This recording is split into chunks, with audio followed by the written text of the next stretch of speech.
Тројцата обвинети Маесут Мемиши, Алмир Асани и Флори Марифи на денешната главна расправа во Основниот кривичен суд признаа дека загрозиле животната средина и природа со складирање и создавање диви депонии на улицата Зендел Джемел во Скопје.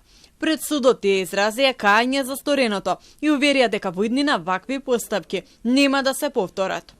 Обвинети беа дека од 2020 година до септември годинава откупувале старо железо, акумулатори и други материјали без дозвола, со што влијаеле врз квалитетот на почвата и воздухот, а воедно создале диви депонии. Се гонат за кривичното дело, загрозување на животната средина и природа со отпад. Според доказите, обвинетите оставале, фрлале и непрописно го транспортирале отпадот.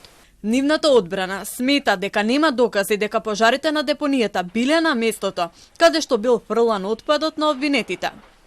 Карактеристично за случајот е дека тоа е складирање на старо железо и каварисани возила, конкретно за овој настан, дека не настанале пожари и палења баш таму кај што е ова. Немаме доказ и воопшто и го немало, не е доставен дека пожарите сега што се појавуваат конкретно и на Вардариште и на други места, ама конкретно за Вардариште, не се на местото каде што бил отпадот на обвинетите и на другите обвинети. Јавниот обвинител предложи тројцата обвинети да бидат огласени за виновни и соодветно санкционирани.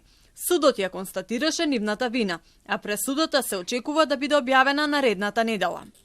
Изминатиот период на депонијата Вардариште имаше неколку големи пожари, кога при согорувањето се ширеше чад, пепел и штетни гасови во воздухот.